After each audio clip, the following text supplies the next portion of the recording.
Good morning and welcome to my 100-pound weight loss journey.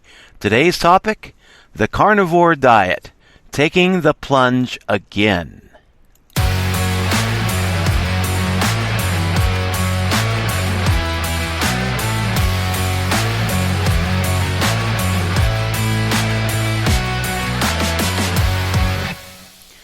And good morning, this is Ralph back from my 100-pound weight loss journey, striving to try to lose 100 pounds in the year 2022, and so far the pounds are coming off. They're coming off a little bit slowly, so it may not exactly reach 100 pounds by the end of the year, but what the heck, I'll be happy with 80. But we are making progress. I am making progress, so very happy with that.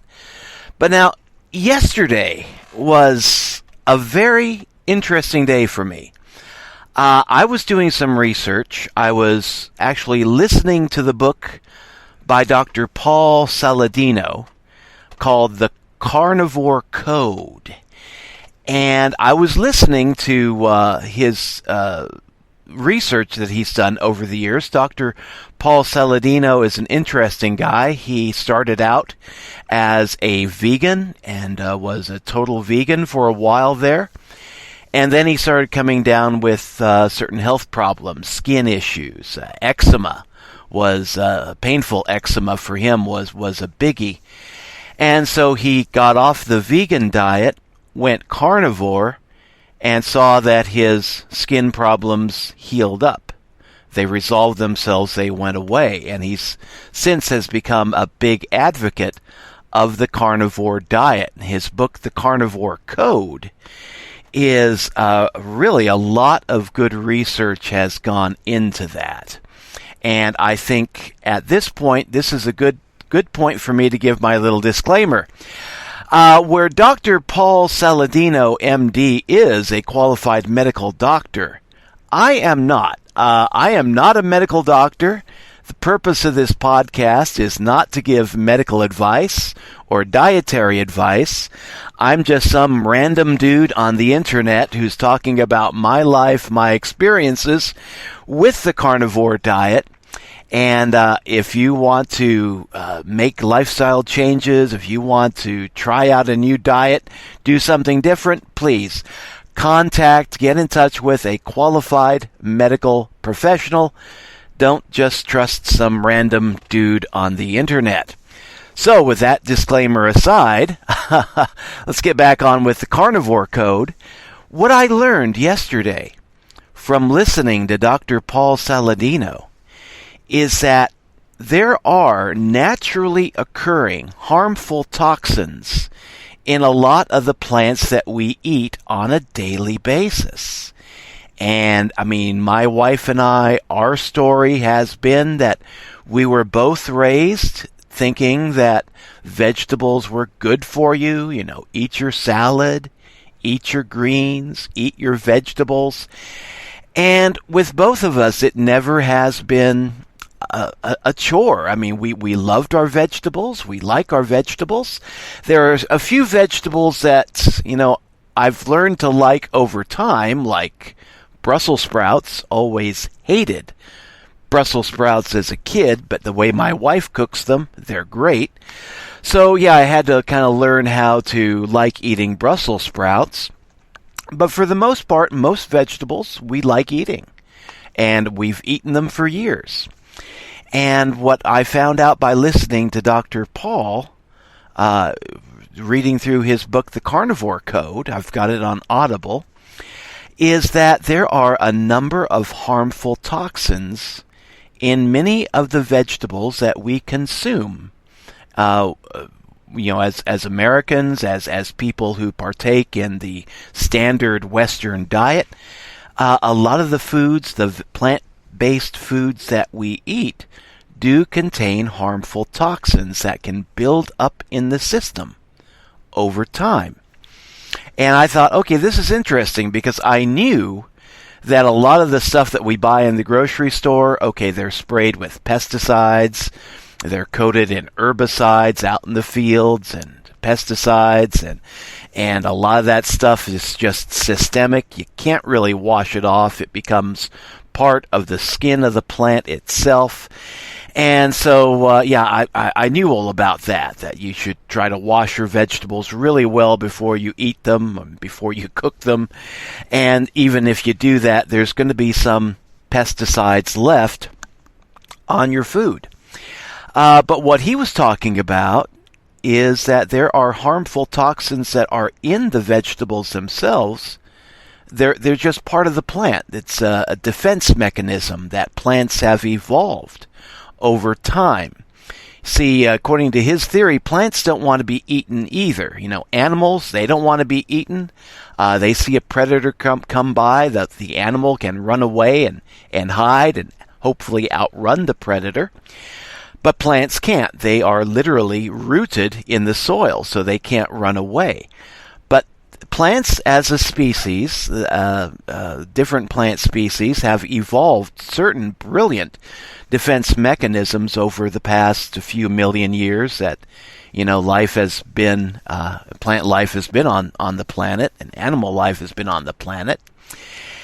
And some of those evolutionary jumps have been that plants know how to make their own toxins that don't really harm the plant, but can be very harmful to animals that try to eat the plant. And he was talking about two of these. Now, I'm only going to dwell on one for the rest of this podcast, but one group of toxins that are found in a lot of different plants, vegetables, and fruits that we eat are called oxalates. And now some vegetables are heavy in oxalates, some are not so heavy in oxalates, and the same with fruits. Some fruits contain oxalates, other fruits really don't contain many oxalates at all, if any. But that is one group of toxins that are just found in plants because they grow within the plant themselves. That's just part of the plant's natural biology. And another group of toxins are referred to as lectins.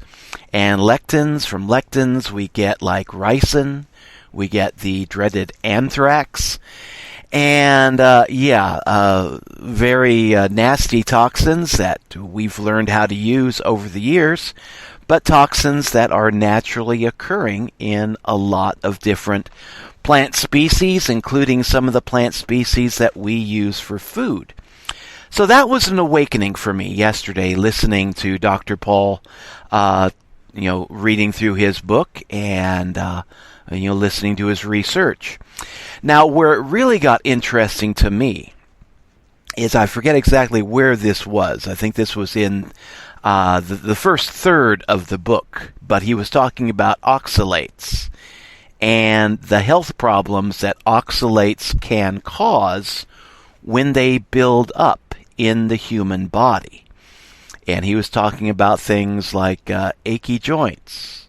I thought, okay, yeah, I'm 60. I've been noticing some aches and pains since I was in my mid-40s. And I thought, okay, I thought I was too young at that point to be getting arthritis. But, I thought, okay, well, it is what it is. I hate that phrase, but sometimes that's all I can say. It is what it is. But, I just thought, okay, this is something I'm going to have to learn to live with. Never occurred to me that maybe, just maybe, this is something in my diet causing these joint pains. And as I was listening to Dr. Paul talk about oxalates in the human body and some of the damages it can do, he got my attention. Because I was thinking he was talking about problems in the gut. Gut inflammation, leaky gut syndrome can be a sign of having too many oxalates in your diet. Problems with frequent urination, kidney stones, and my wife has had a little bit of problems with the passing kidney stones. And again, I thought she was kind of young to be going through that. But then again, it never occurred to me to think, is there something in our diet that could potentially be causing this? And other problems he started listing, vaginal sensitivity, pain during intercourse, pain during urination, loose joints, painful joints. And I was just checking off these symptoms one by one and thinking back about our past history and just waking up and thinking, oh my God, could our vegetable-based diet that we once thought was so good, could that actually have been causing a lot of the health problems that we've just been persevering with for the past 20 years? And it's interesting because my wife has had really kind of a pretty bad go of all this. And over the past 20-some years, we've had her in to see doctors, and they'd take a look at her and they'd say, we don't know what's causing this. And I could tell a lot of them were thinking it's all in your head. But, they'd offer to do what they could do as doctors, and that is to put her on drugs. Our doctors here are not very good about listening to, what your lifestyle is, what your diet is, what you've been eating, whether or not you've been exercising. They're not good at listening to you to learn what your lifestyle is like. But they are wonderful when it comes to prescribing drugs. I sometimes joke our doctors really are no longer doctors, they're drug dealers. And we have, over the few years, found a few good doctors that do listen. But, not too many. So, yeah, we've seen doctors. Doctors really couldn't do anything except try to get us hooked on one prescription drug or another. And, we have, over the years, we tried a few. We didn't like them. They didn't do the job. So we just said, no thanks. We're not becoming junkies just because we have a few aches and pains. So, we've done the doctor route. But it wasn't until I started listening to Dr. Paul Saladino that the light really came on, and I began to think, could our previous diet have been causing a lot of these problems? And now my wife and I, we have been experimenting with doing a qualified carnivore diet, and by that I mean we've been eating a lot of meat, mostly meat, in our diet for the past 3 months. Since about the middle of January. And we have retained a few vegetables because, we just kind of remembered our previous programming from when we were kids that plants and vegetables are healthy. They've got nutrients that you need. And so, we kept a few vegetables in our diet. But now, after listening to Dr. Paul Saladino and talking about the problem with oxalates, yesterday I took some time, and I didn't do my podcast early like I normally do. I do a podcast early in the morning and then schedule it to be published, later on early the next day. And I didn't do that. That's why this podcast is kind of late getting up.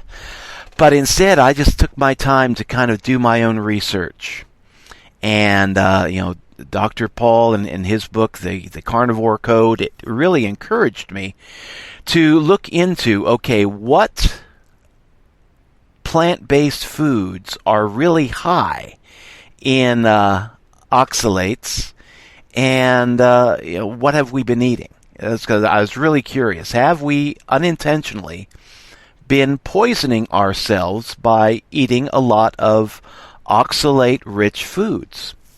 Turns out we have been. I did my research and found out that practically every vegetable that we've been eating for the past 20-some years, thinking that it was healthy, actually have been good sources of oxalates.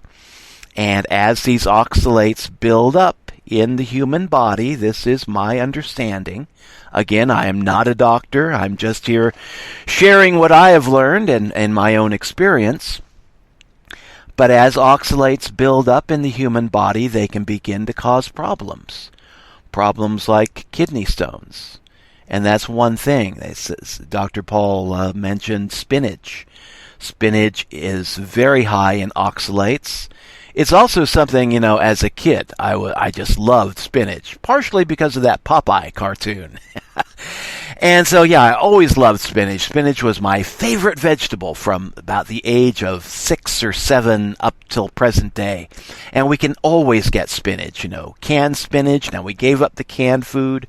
We prefer now we did prefer, before we gave it up, to get our spinach fresh in the grocery store. And, spinach is the one, dark leafy green that you can get year-round where we live.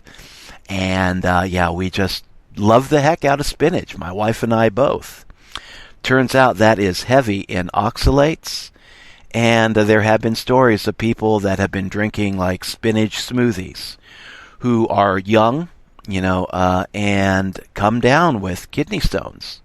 And the doctors don't know where these kidney stones have come from. And later they find out, okay, I've been putting a lot of oxalates in my body via these spinach smoothies, and I'm not going to do that anymore. And they get off the oxalates, and they start feeling better and doing better.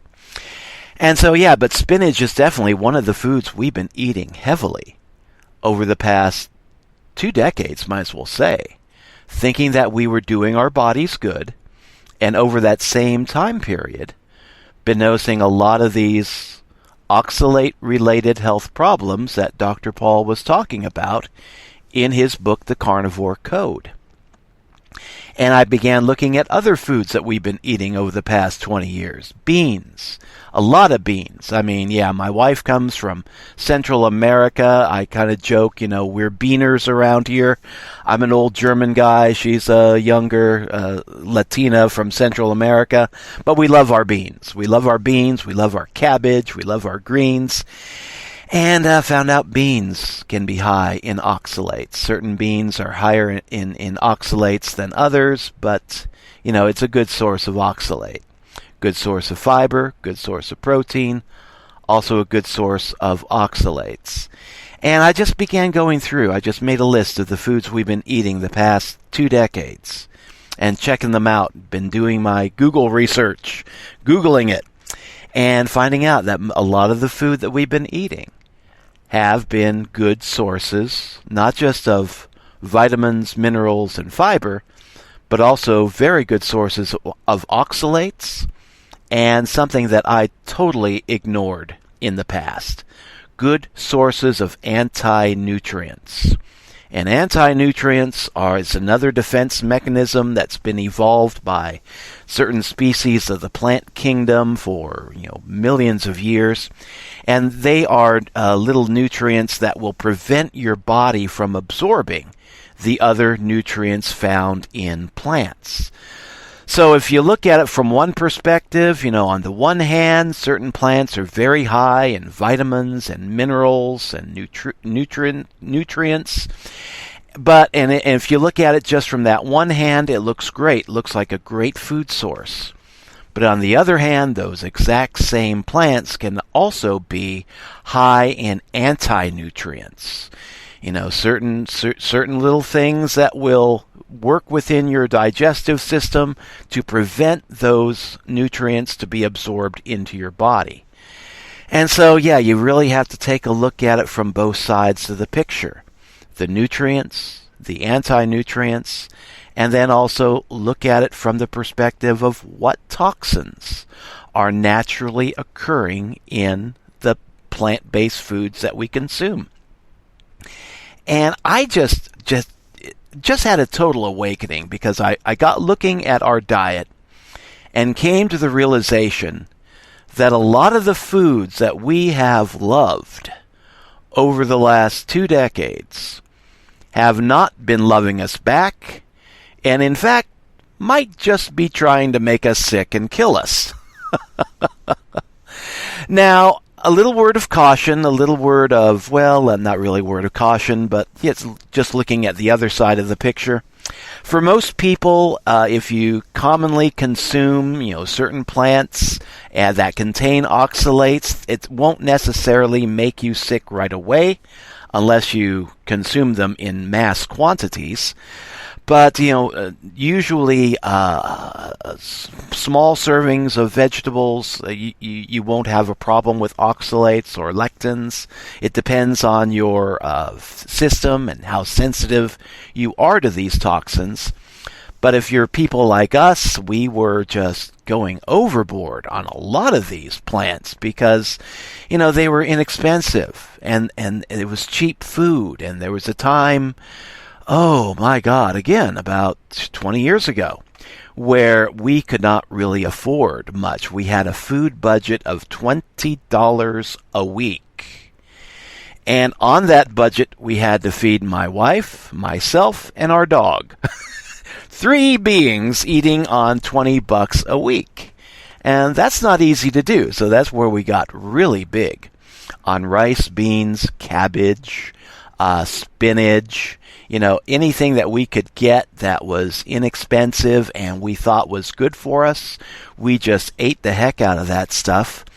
And when we could find some meat available for 99 cents a pound, and 20 years ago you could buy hamburger, 99 cents a pound, chicken, 99 cents a pound and less, and ham, 99 cents a pound. So we would just go to town on those things. But for the most part, yeah, we were eating a lot of plant-based foods, a lot of vegetables.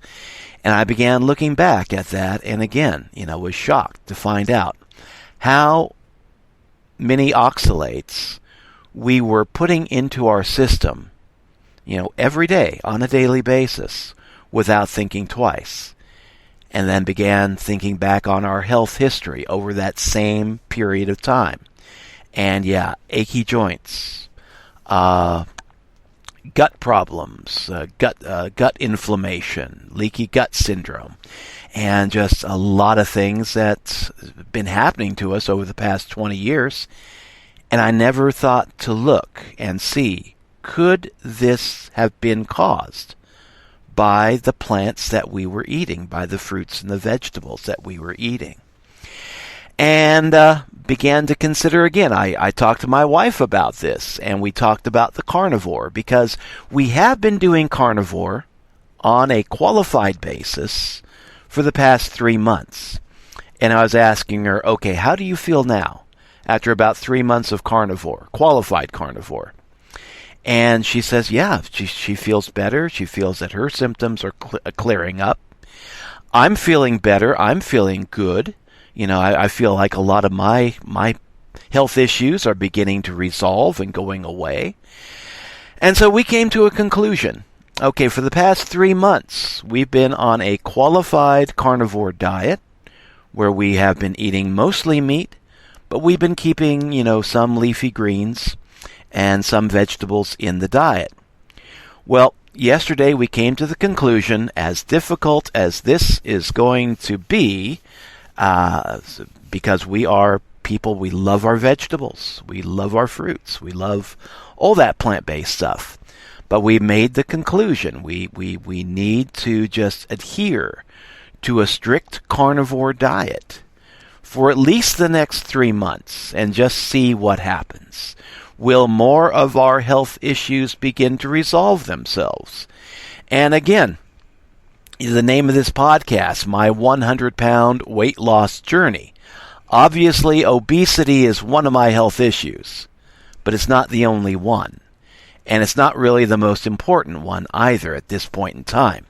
After I've been learning that my previous diet could have been causing a lot of the other health problems that we've been having, I am now more committed than ever to taking off that weight, in a sane, reasonable manner, and also, restoring myself to health and just getting rid of a lot of these, what I used to think of as being old-timers diseases like arthritis and loose joints and joint pain and gut inflammation and other things. And I'm wanting to see, what I heard from other people telling their story is that when they committed to the carnivore diet and stuck with it for a good length of time, and I'm talking like a few months, not just a few days, but they began to notice their health problems disappear. And they began to see their health issues resolve themselves. Some have reported, and this is something I would like to see, but some have reported aging in reverse. Because when you're building up a lot of toxins in your body, whatever those toxins are, plant-based or air-based, we breathe in a lot of toxins on a daily basis, and if you live in the city especially, probably 10 times more so than us in the country. But, there's not much you can do about that, but you can do something about the toxins that you eat. And these toxins will age you prematurely. And what a lot of people have been reporting is that as they cleanse their body of these toxins and stop putting these toxins into their body by means of what they eat on a daily basis, they begin to almost age in reverse. Their bodies begin to heal, and they begin going back to, the way that they should look for their age, really. And so, what we've done is we've decided in our household, my wife, myself, and we've also made this decision for our dogs, for our last remaining dog and our cats, because, dogs and cats, they are carnivores.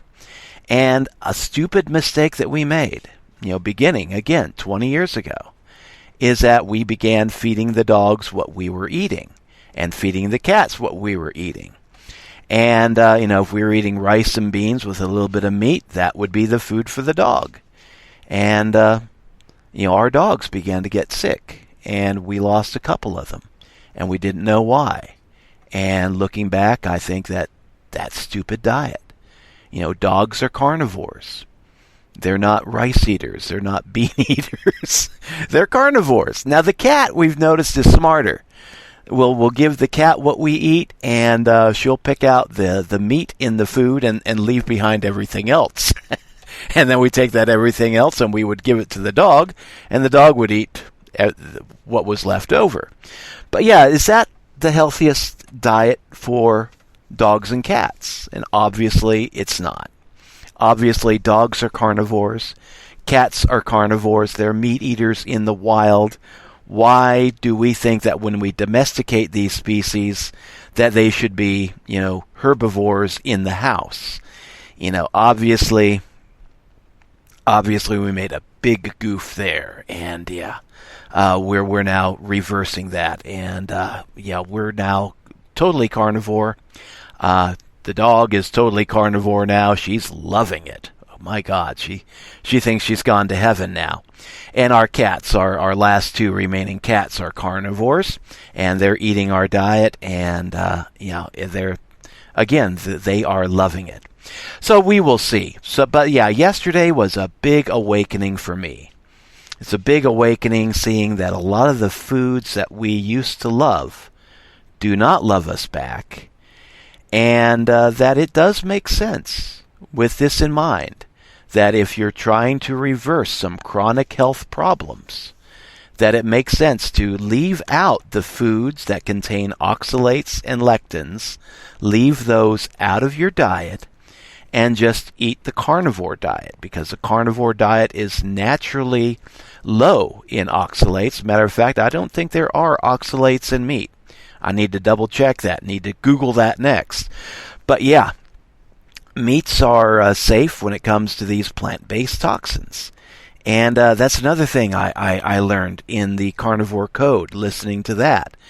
Dr. Paul was talking about toxins that are found in meat and toxins that are found in plant-based foods, and the toxins that we accumulate in our bodies as human consumers.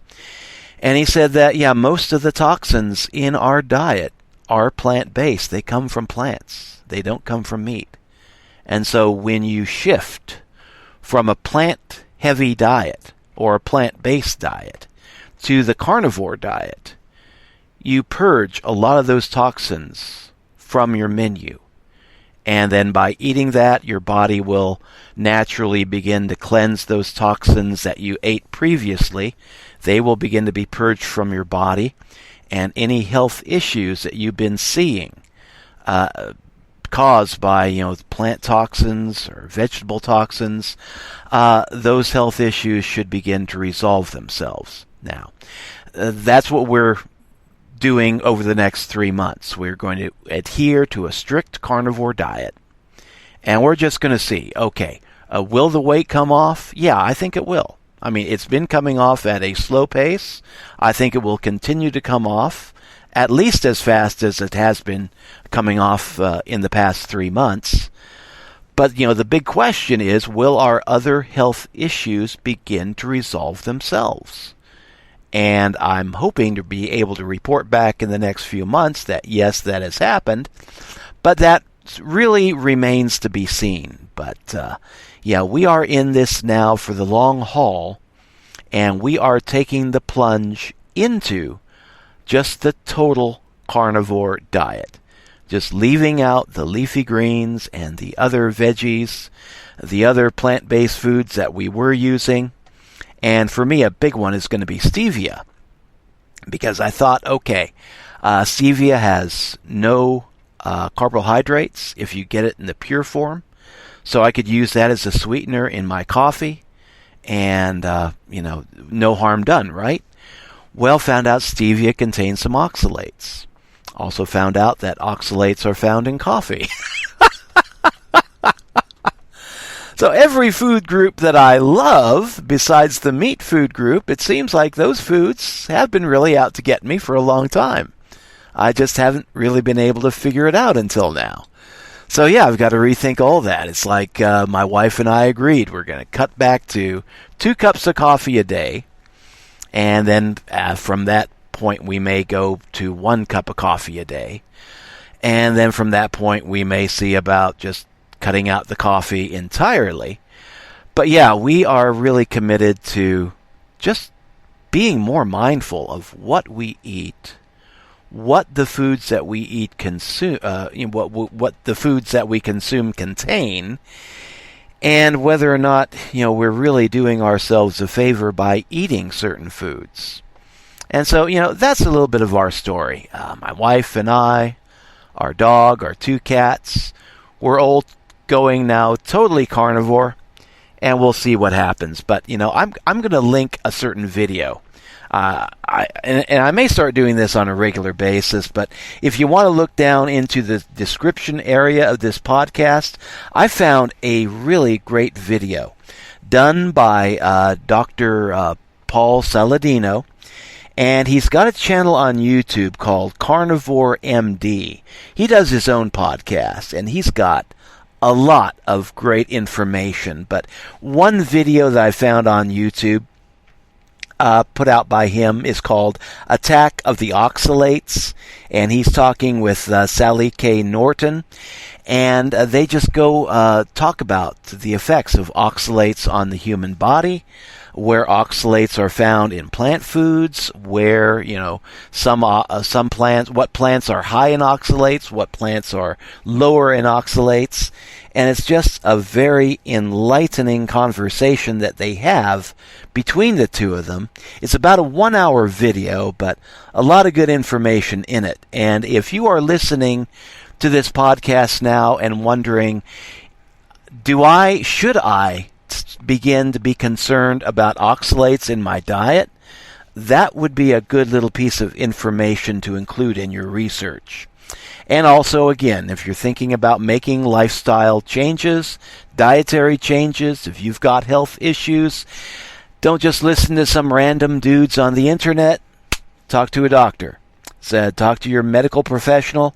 And if you don't like what they have to say, exercise your right to get a second opinion. But yeah, take care. Do your own research. Don't just jump into anything. I mean, that's how my wife and I really set ourselves up for the health problems that we're experiencing.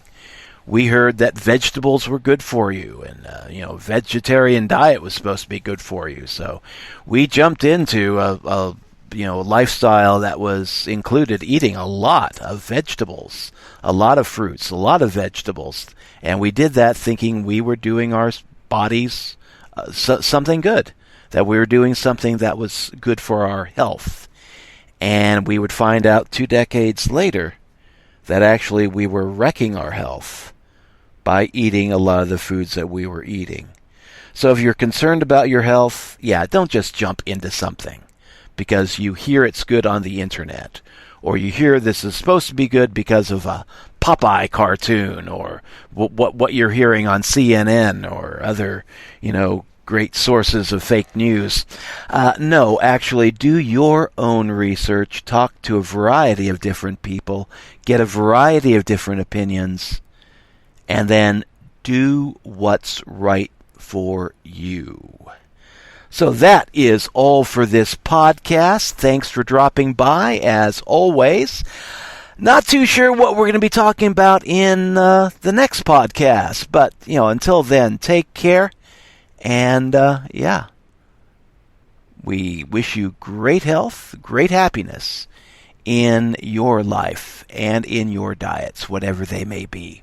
Now, let's end with a song here, Never Say Goodbye by Robin Stein, and we'll catch you all later.